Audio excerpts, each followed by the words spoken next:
Dear students, this is chapter 10 and it will be last part of chapter 10. Okay students, in this chapter we have studied many things है ना. We have studied about the Gupta dynasty and we have studied about the Chalukya dynasty, Pallav dynasty है ना, Rashtrakoot dynasty something, and different things, new kind of army we have understood, new kind of administration we have understood है ना, different things of understood here.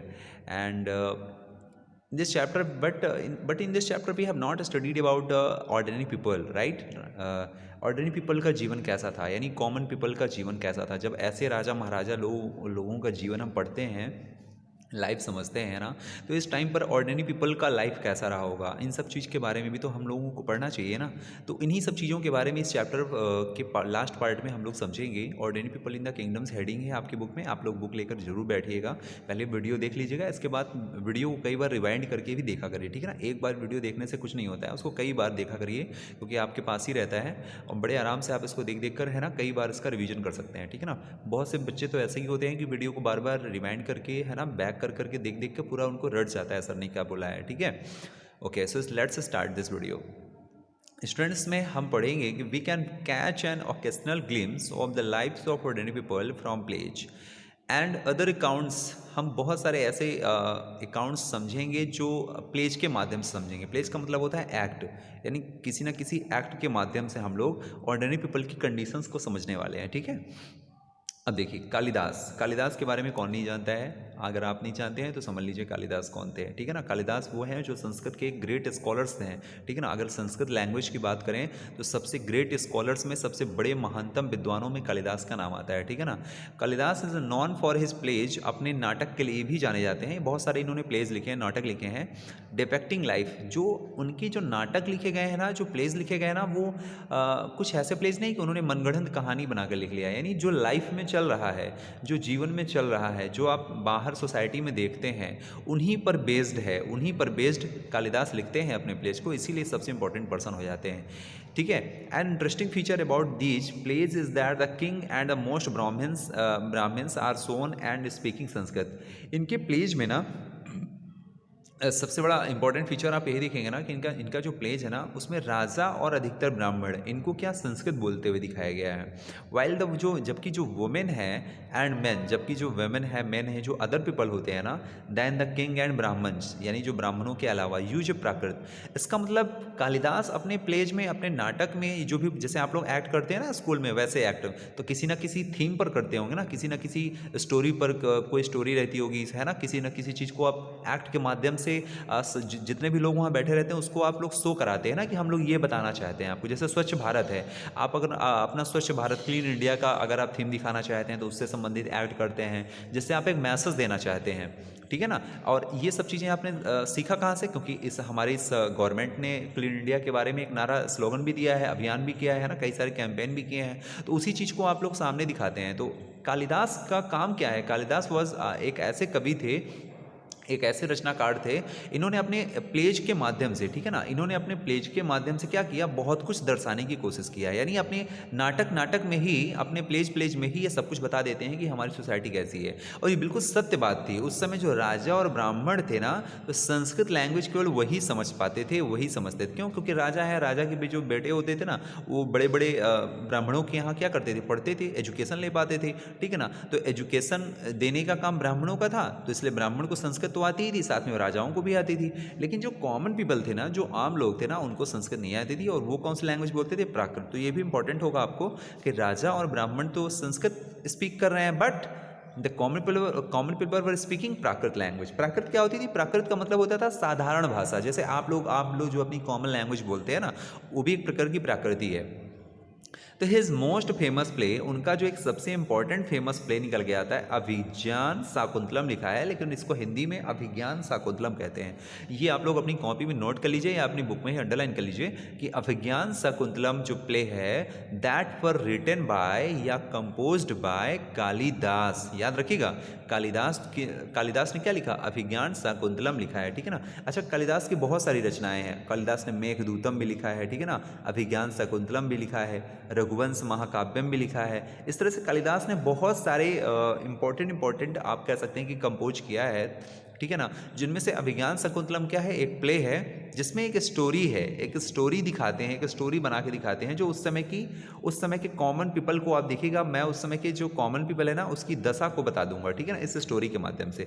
तो जो अभिज्ञान शकुंतलम है ना, is the story of love, एक प्यार की स्टोरी है, एक लव की स्टोरी, यानी एक लव स्टोरी है बिटवीन द किंग, एक राजा की, नेम्ड दुष्यंत, ठीक है ना, दुष्यंत की, दुष्यंत एक राजा था, एंड द यंग विमेन, एक यंग विमेन थी, एक है ना जवान महिला थी, ठीक है, आप उससे कह सकते हैं शकुंतला नाम था उनका, क्या था, शकुंतला नाम था। तो एक राजा जिसका नाम दुष्यंत था और एक यंग विमेन जिसका नाम शकुंतला था, इन दोनों की प्रेम कहानी है। इन दोनों की प्रेम कहानी में कॉमन पीपल, अब आपके दिमाग में आ रहा होगा सर इन दोनों की लव स्टोरी आप बता रहे हैं, तो लव स्टोरी में फिर ये कॉमन पीपल कैसे आ जाएंगे, है ना। तो जब स्टोरी हम आगे पढ़ेंगे तो समझ में आएगा कि कॉमन पीपल की क्या दशा थी उस समय की। We find an interesting description of a plight of poor, हम यहाँ पर एक गरीब की दुर्दशा के बारे में पढ़ते हैं, यानी एक गरीब था उसकी किस प्रकार से दुर्दशा होती है, उसकी क्या दशा है ना। अब फिशरमैन, वो गरीब कौन था, एक फिशरमैन था, फिशरमैन का मतलब मछुआरा जो मछली पकड़ते हैं, है ना, रिवर्स में, नदियों में। तो इसमें दिखाया गया है। तो देखिए वो स्टोरी यहाँ पर सामने है, मैं उसको पढ़ना चाहूँगा, आप लोग समझिएगा। देखिए इस स्टोरी में है क्या, देखिए अब fisherman found a precious ring, एक फिशरमैन होता है, मछुआरा होता है, ध्यान से सुनिएगा पहले, ठीक है ना, फिर मैं एक बार फिर से रिपीट कर दूंगा। एक फिशरमैन होता है, उसको क्या मिलता है, एक प्रीशियस रिंग मिलती है, कीमती एक अंगूठी जिसे कहते हैं, रिंग जो पहनी जाती है ना, तो एक मिलती है, which the king had given to the Shakuntala, ये वो रिंग थी जिसको दुष्यंत, है ना, जो किंग थे, उसने शकुंतला को दिया हुआ था। किसको दिया हुआ था, शकुंतला को दिया हुआ था, लेकिन ये फिशरमैन को मिल जाती है। But which had been accidentally swallowed by a fish, जो क्या होता है, एक घटना घटती है जिसके माध्यम से एक जो मछली होती है ना, एक फिश, वो क्या कर देती है, इसको निगल जाती है। अच्छा थोड़ा सा स्टोरी आप लोग सुन लीजिए, नहीं तो आप लोगों को थोड़ा सा कम समझ में आएगा। देखिए होता क्या है कि राजा दुष्यंत ने अपनी एक कह सकते हैं कि जिनसे वो लव करते थे, प्यार करते थे, तो उनको उन्होंने रिंग दिया, ठीक है ना, एक प्रीशियस रिंग दिया। तो जब इन्होंने प्रीशियस रिंग दिया तो उस प्रीशियस जो रिंग है वो एक्सीडेंटली यानी धोखे से किसी कारणवश नदी में गिर जाती है, ठीक है ना, रिवर में गिर जाती है। जब रिवर में गिरती है तो एक मछली जो है, एक फिश जो है, उसको खा लेती है, यानी मतलब सैलोड कर लेती है, उसको निगल जाती है। बाद में होता क्या है कि फिशरमैन का काम क्या होता है, मछलियों को पकड़ना होता है। जब वो मछलियों को पकड़ कर ले गए और जब उसको काटने लगे, ठीक है ना, काट कर उसको बताते हैं, मार्केट में बेचा जाता है, खाया जाता है। तो जैसे उसको काटा तो उस मछली के अंदर से प्रीशियस स्टोन मिलती है, यानी प्रीशियस रिंग मिलती है, यानी वो जो अंगूठी है ना, जो रिंग है, वो मछली के अंदर से मिलती है। जब मछुआरे को ये बात पता चलती है तो मछुआरे ने देखा कि ये तो बहुत महंगी रिंग है, तो उसको लगा कि ये मुझे तो इसको अपने राजा को देना चाहिए। और वो जो फिशरमैन है, वो जो मछुआरा है फिशरमैन, वो कहाँ चला गया, राजा के दरबार में चला गया। जब राजा के दरबार में पहुंचा तो राजा के दरबार में के जो लोग हैं, जो सैनिक हैं, जो दरबारी थे, वो देखकर उस रिंग को आश्चर्यचकित हो गए। भाई जब शकुंतला की जो रिंग खोई थी तो राज दरबार में सभी लोग ढूंढ रहे थे उसको, ठीक है, लेकिन किसी को मिल नहीं रही थी। जब फिशरमैन के हाथ में देखा तो सभी लोगों ने इसके ऊपर आरोप लगा दिया, उसके ऊपर ब्लेम क्या कर दिया कि भाई इसी ने चुराया रहा होगा, यानी ये फिशरमैन है ना, इसी ने चुराया रहा होगा, तभी ये लेकर आया, डर के मारे, राजा के डर के मारे ये ले आया है, नहीं तो चुराया इसी ने था, बाकी और कोई चुरा ही नहीं सकता है। लेकिन जैसे ही वो राजा जब उसको देखता है, जैसे ही राजा उसको देखता है तो राजा खुश हो जाता है, ठीक है ना, राजा यहाँ पर क्या हो जाता है, हैप्पी हो जाता है, खुश हो जाता है। और खुशी के मारे, ठीक है ना, कि ठीक है आप हमारे लिए इस ये रिंग को ले आए हैं, आप चोर नहीं हो सकते। इसलिए राजा ने क्या कहा, इसलिए राजा ने उसको क्या दिया, गिफ्ट दिया, राजा ने उसको क्या दिया, गिफ्ट दिया, इनाम दिया, ठीक है।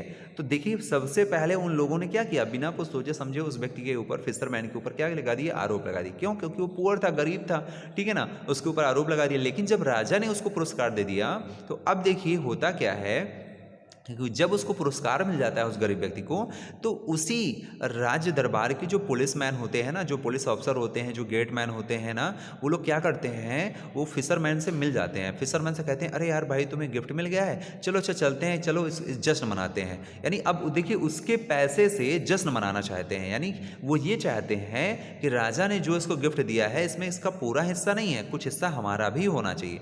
तो अपना शेयर लेने के लिए ये काम करते हैं कि चलो हम जश्न मनाते घुमाते हैं, है ना, ड्रिंक करते हैं, कहीं घूमते फिरते हैं, है ना, उसी के पैसे से, ठीक है। तो इस तरह से आप देख सकते हैं कि एक कॉमन पीपल की क्या दशा है, यानी कोई भी जो है उसके ऊपर आरोप लगा दे रहा है, ब्लेम कर दे रहा है कि तुम चोर हो। अब चोरी के आरोप से बच गया वो, तो अब जो भी पैसा है उस पर भी उसका अधिकार नहीं हो पा रहा है, दूसरे लोग कई शेयर उसका हिस्सा ले रहे हैं ना। तो देखिए अभिज्ञान शाकुंतलम में कालिदास जो है इस स्टोरी के माध्यम से ये बताना चाहते हैं कि पुअर मैन जो होते हैं ना, उनकी जो सोशल कंडीशंस होती है, जो उनकी सामाजिक दशाएं होती है ना, वो काफ़ी बुरी होती हैं। अब देखिए यही चीज़ आपकी स्टोरी में दी गई है, ठीक है। देखिए फटाफट पढ़ लीजिए। But which had been accidentally swallowed by fish, यानी वो रिंग, प्रीशियस रिंग क्या हो गई, swallowed by fish. When he went to the palace, जब वो महल में जाता है ना, the gateman accused him, gateman क्या करता है, एक्यूज करता है, उसके ऊपर आरोप लगाता है, किसका, थेफ्ट का, चोरी का। And the chief police officer, और जो चीफ पुलिस ऑफिसर होता है, जो मुख्य अधिकारी होता है, वॉज रैदर रूड, उससे असभ्यता से बात करता है, उसको मारता पीटता है, ठीक है ना, तुमने चुरा लिया था, ठीक है। तब तक में राजा आ जाता है, ठीक है ना। How year the king was happy, लेकिन राजा क्या होता है, फिर भी राजा खुश हो जाता है। व्हेन ही सा द रिंग, जब वो रिंग को देखता है। एंड सेंड द रिवॉर्ड, और उसको एक इनाम भेजता है to the for the fisherman को। अब जब फिशरमैन को इनाम भेज देता है, तब देन द पुलिस ऑफिसर, वही पुलिस ऑफिसर जो असभ्यता से बात कर रहा था, वही गेटमैन जो उसको अंदर नहीं आने दे रहा था, decided to take the share, उन्होंने निश्चय किया कि इस राजा ने जो इनाम दिया ना, इसमें तो हमारा शेयर भी होना चाहिए, ठीक है ना, ऑफ द रिवॉर्ड पर। And went along with the fisherman, और वो फिशरमैन के साथ चले जाते हैं टू हैव अ ड्रिंक करने, है ना, ये सब चीज़ें करने के लिए। तो ये अभिज्ञान शाकुंतलम के में जो एक प्ले था, है ना, इस लव स्टोरी के माध्यम से हमें ये चीज़ें देखने के लिए मिलती हैं कि उस समय जो ऑर्डिनरी पीपल था, उसकी लाइफ स्टाइल कितनी पुअर थी, कितनी गरीब थी, है ना। कोई भी आम आदमी उसके ऊपर आरोप लगा सकता था और उसके साथ हमेशा बुरी तरह से व्यवहार किया जाता था, ठीक है ना। राजा तो नहीं किया, लेकिन राजा के साथ में जितने भी सोल्जर्स रहे उन्होंने तो किया ना। अब देखिए ऑर्डिनरी पीपल की दूसरी स्टोरी हमें समझने के लिए कहाँ से मिलती है, चाइनीज पिलग्रम फायान से। अंडरलाइन करिएगा, चाइनीज पिलग्रम, चीनी तीर्थयात्री चाइनीज पिलग्रम फायान।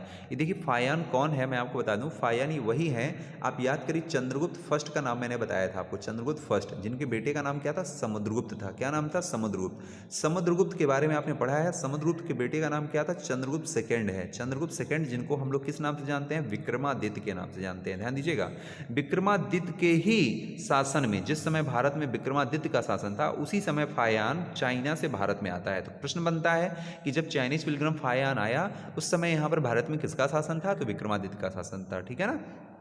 अब देखिए Chinese pilgrim Faxian notice that, Chinese पिलग्रम ने भी जब यहाँ पर आया भारत में, ठीक है ना, तो उसने भी बहुत सारी चीज़ों को देखा, नोटिस किया कि अच्छा यहाँ के लोग कैसे रहते हैं, कैसे जीते हैं, ठीक है ना। बौद्ध धर्म के बारे में गया, बुद्ध के बारे में भी लाइफ स्टोरी उनकी भी जानकारी लिया कि, है ना, लुम्बिनी गया, नेपाल में भी वहाँ गया, वहाँ भी जानकारी लिया। तो चाइनीज पिलग्रम जो फायान था, उसने गुप्ता डायनेस्टी के बारे में बहुत कुछ नहीं लिखा, लेकिन भारत की दशाओं के बारे में बहुत लिखा कि भारत में किस किस तरह के लोग हैं, यहाँ पर किस तरह का बिहेवियर होता है। वाई, बिकॉज फायान जब चाइना से आया तो उसको ये नहीं पता था कि यहाँ पर ऐसा भी होता है। क्यों, क्योंकि उसके देश में ऐसा नहीं हो रहा था, ठीक है। तो जो भी चीज़ें उसने यहाँ देखा उसको बड़ी स्ट्रेंज लगी, तो उसने नोटिस किया, प्लाइट, फिर से एक वर्ड आ गया, प्लाइट। प्लाइट मतलब मैंने क्या बताया, दुर्दशा, यानी बुरी तरह से टूटा हुआ।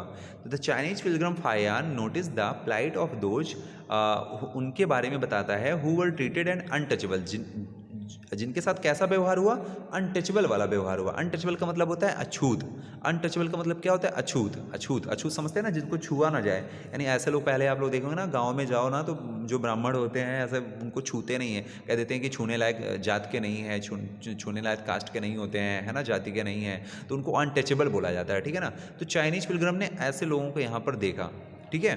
By the high and mighty, उन्होंने देखा कि अनटचेबल जो है ये व्यवहार कौन कर रहा है, जो लोग ऊंचे पोस्ट पर हैं, हाई यानी हाई क्लास वाले, और माइटी जिनके पास ज़्यादा पावर है, ये लोग ऐसे ट्रीट करते हैं।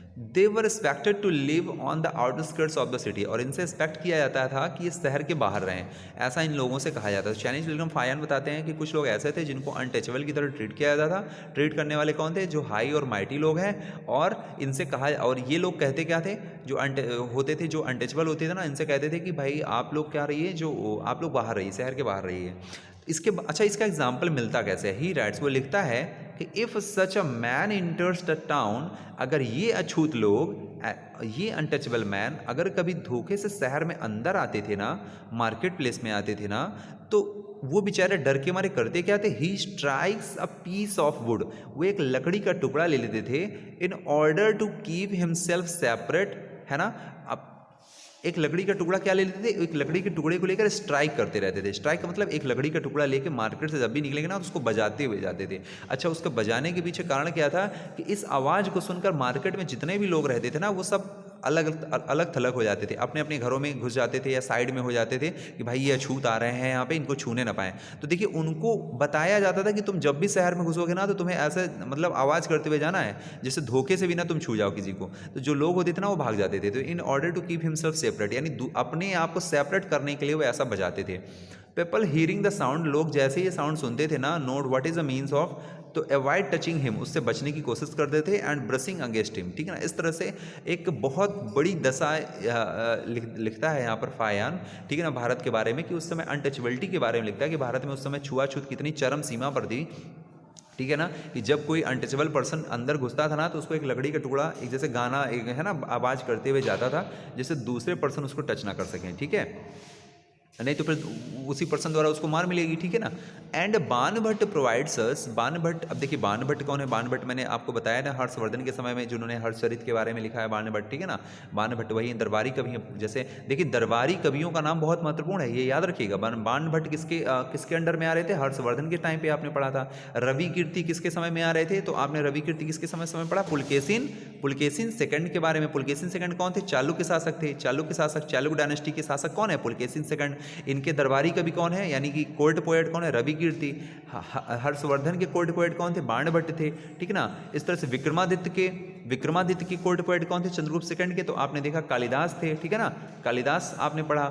इस तरह से हरिसेन किसके कोर्ट पोएट थे, समुद्रगुप्त के। तो मैंने आपको 4 कोर्ट पोएट के नाम बता दिए। ठीक है, रिपीट करके फिर से सुन लीजिएगा।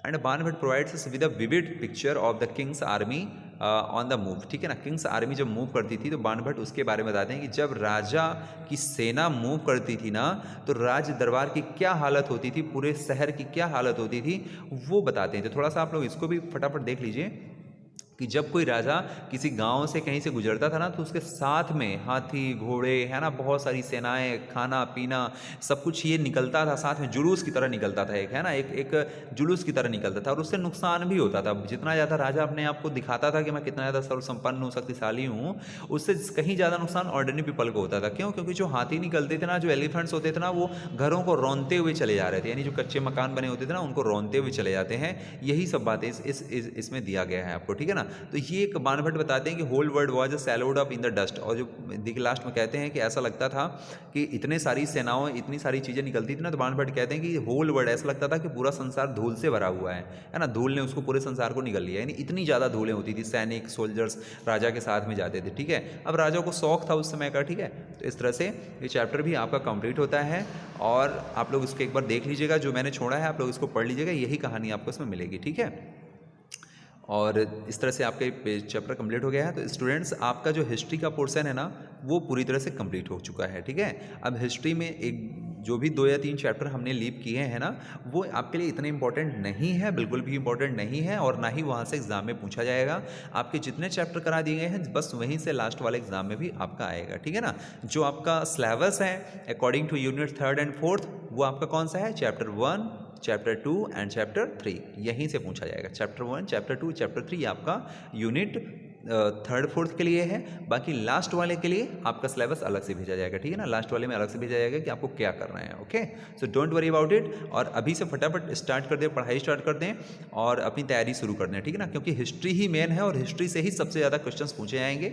ज्योग्राफी से और सिविक्स से बहुत ही कम क्वेश्चन आने वाले हैं। ठीक है ना, क्योंकि सिविक्स में बहुत ज़्यादा इतने इंपॉर्टेंट चीज़ें हैं नहीं, हिस्ट्री आपके लिए इंपॉर्टेंट थी और टफ भी थी, इसलिए सबसे पहले इसको पूरी तरह से कवर कर दिया गया है। ओके, तो हम कुछ पार्ट्स अभी आपका ज्योग्राफी का भी कंप्लीट करेंगे और कुछ पार्ट्स आपका सिविक्स का भी कंप्लीट करेंगे, जो उसमें भी जो इंपॉर्टेंट चैप्टर्स होंगे उन्हीं के बारे में डिस्कशन किया जाएगा। ठीक है, thank you for this class.